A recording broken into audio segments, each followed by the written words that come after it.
मित्रों नमस्कार। इस कार्यक्रम में आप सभी का स्वागत है। मैं हूं व्यास जी।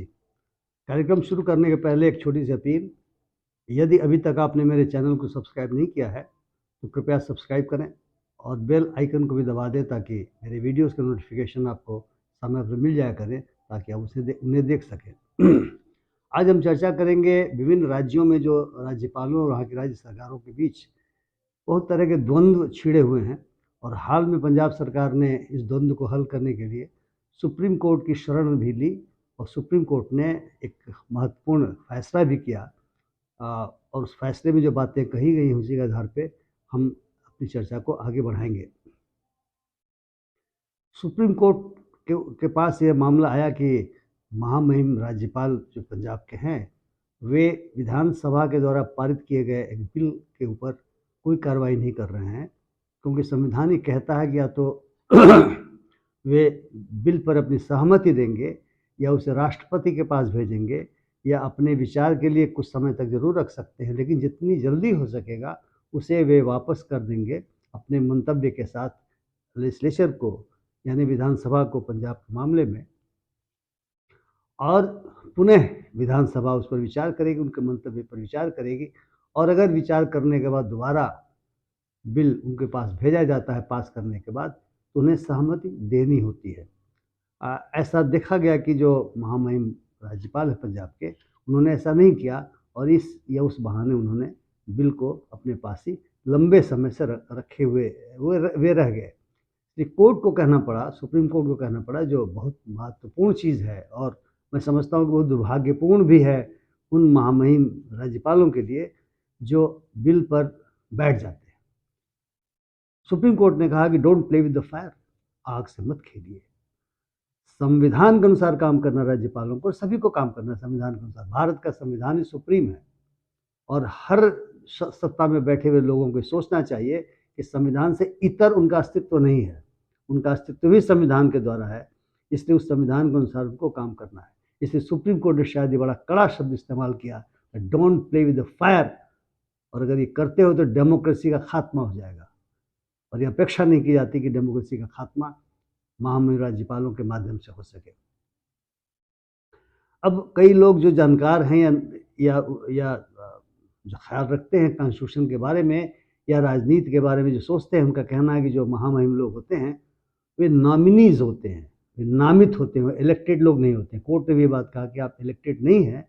इलेक्टेड तो वहाँ का काउंसिल ऑफ मिनिस्टर्स होता है, वहाँ का लेजिस्लेचर होता है इलेक्टेड, और इलेक्टेड गवर्नमेंट के ऊपर या इलेक्टेड लेजिस्लेचर के ऊपर अगर महामहिम उसके द्वारा भेजे गए बिल पर कोई कार्रवाई नहीं करते, बैठ जाते हैं लंबे समय तक, तो निश्चित तौर से डेमोक्रेसी के लिए घातक चीज़ मानी जाती है।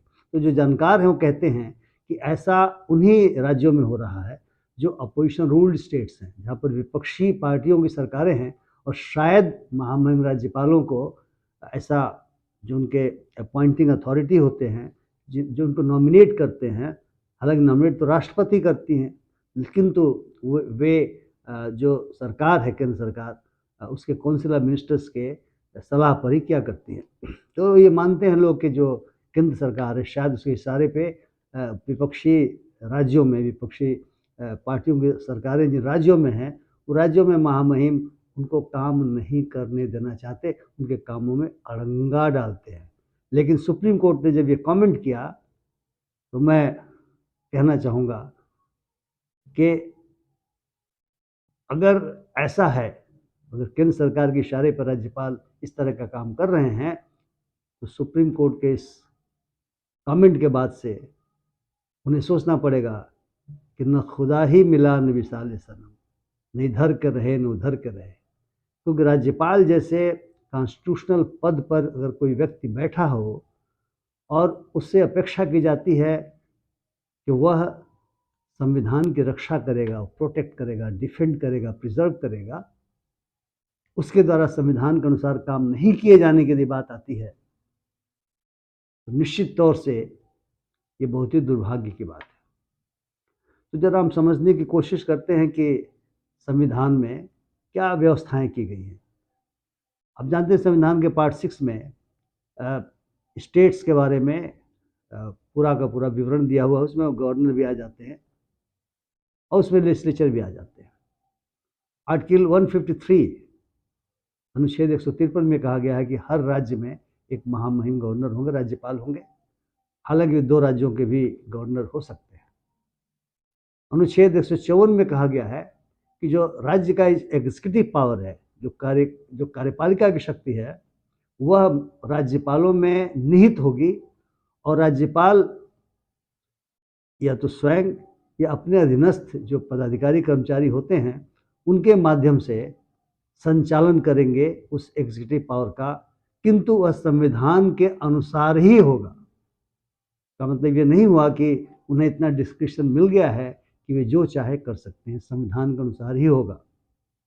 राष्ट्रपति महोदय या महोदया उनकी नियुक्ति करते हुए, जैसा मैंने पहले भी कहा कि वे जो केंद्र सरकार में जो पार्टी इन पावर है उसके काउंसिल ऑफ मिनिस्टर्स के सलाह पर उनकी नियुक्ति होती है। स्पष्ट है कि वे नॉमिनेटेड होते हैं, वे इलेक्टेड नहीं होते, वे ओथ लेते हैं।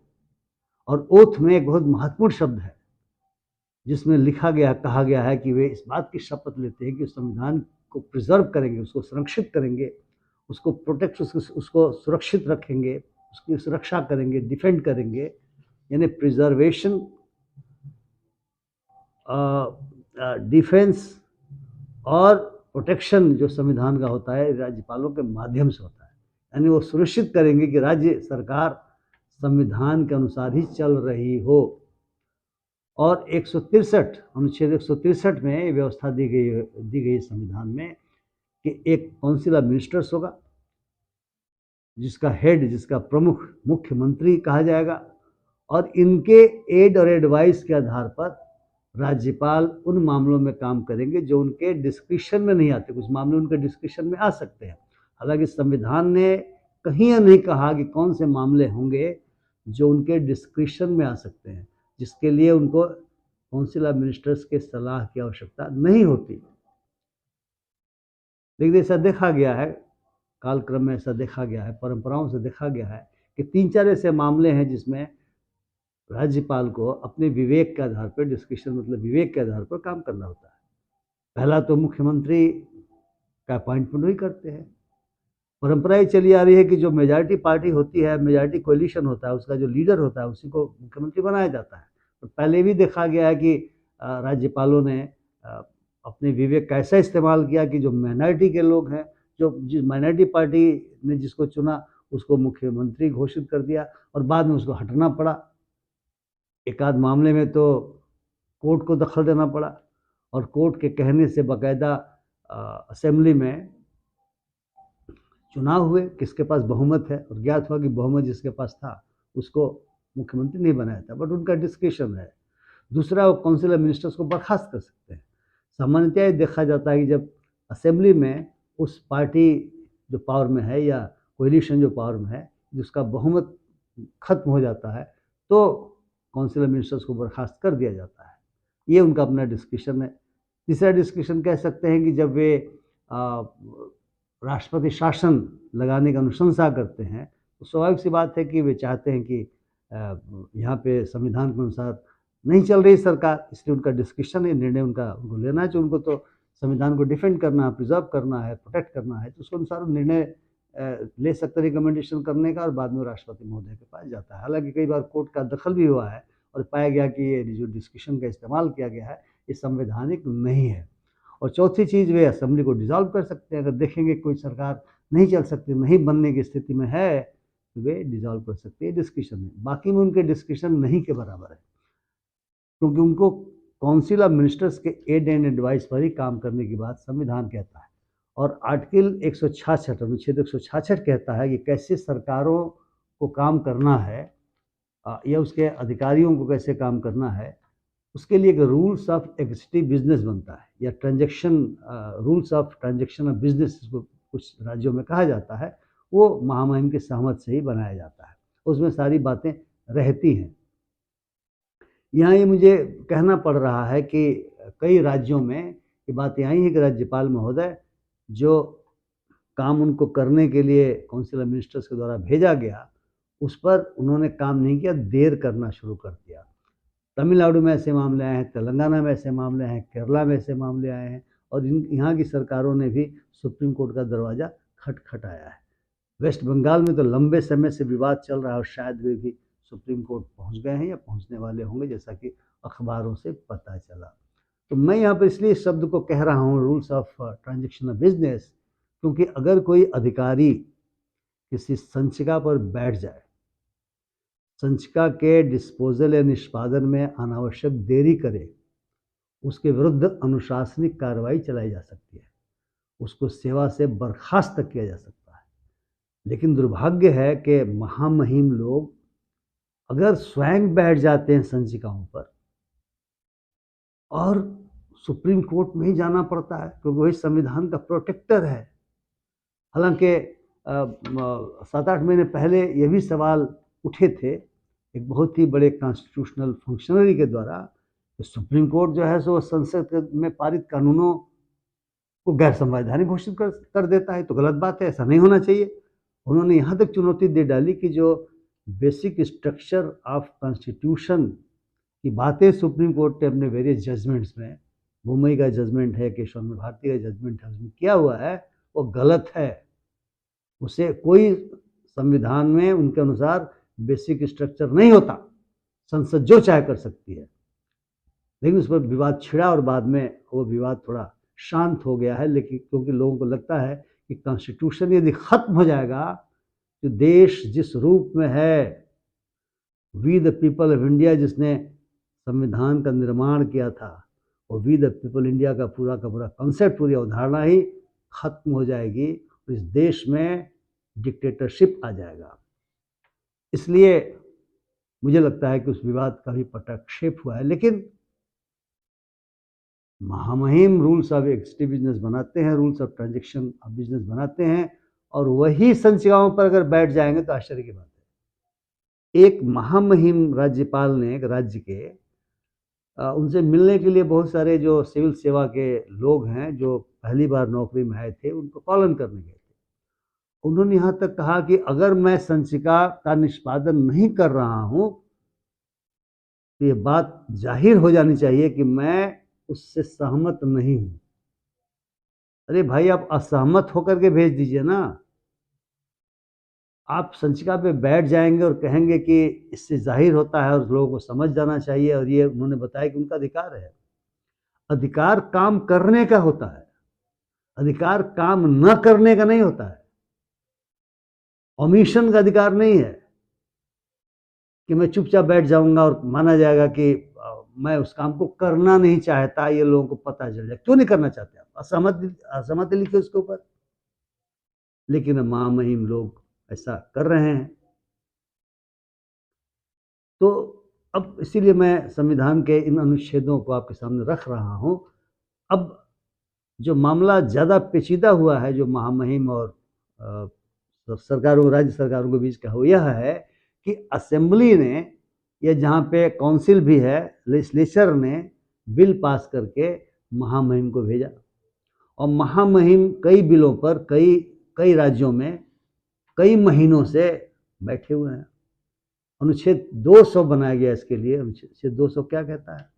वो कहता है कि जो बिल भेजे जाते हैं उस पर वो स्वीकृति देंगे या अपने कंसिडरेशन के लिए उसको रख लेंगे, या फिर महामहिम राष्ट्रपति को उनकी सहमति के लिए भेजेंगे। अब जो दूसरी बात है कि अपने विचार के लिए रख लेंगे, कंसिडरेशन के लिए रख लेंगे, उसके लिए परंतुक बनाया गया है कि ऐसा नहीं है कि वे अनंत काल तक रख लेंगे। जितनी जल्दी हो सकेगा, जितना शीघ्र हो सकेगा, वे अपना मंतव्य अंकित करेंगे। हो सकता है उनको कुछ आपत्तियां हों, उन आपत्तियों को अंकित करेंगे। अगर वो मनी बिल नहीं है तो, क्योंकि मनी बिल के मामले में तो संविधान वो साफ साफ कहता है कि सबसे पहले महामहिम की सहमति के बाद ही मनी बिल इंट्रोड्यूस किया जाएगा। तो अगर वो मनी बिल नहीं हो तो ऐसे मामलों को वे अपना जो भी उनका आपत्ति होगी उसको अंकित करते हुए जितनी शीघ्र हो, जितना जल्दी हो सके लौटा देंगे, और वो पुनः लेजिस्लेचर के पास आएगा। लेजिस्लेचर विचार करेगा और विचार करके दूसरी बार उनको भेजेगा। या तो वह उनकी बातों से सहमत होगा या असहमत होगा। दोनों ही स्थितियों में वह उस बिल को पास करके भेजेगा, और तब एसेंट देने के अलावा, सहमति देने के अलावा, उनके पास कोई चारा नहीं बचता, ये संविधान कहता है। एक बहुत महत्वपूर्ण केस हुआ था राज्यपालों और राज्य सरकारों की भूमिका के बारे में, शमशेर सिंह का केस है। 1974 में इसका फैसला सुप्रीम कोर्ट ने किया था और वो साफ शब्दों में सुप्रीम कोर्ट ने कहा था कि राज्यपाल और राष्ट्रपति यह दोनों कॉन्स्टिट्यूशनल हेड हैं, लेकिन इसका मतलब यह नहीं हुआ कि वे अपने स्तर पर इंडिपेंडेंटली डिस्क्रिशन के साथ काम करने के लिए स्वतंत्र हैं। उनको मंत्रिमंडल के सलाह पर काम करना होता है।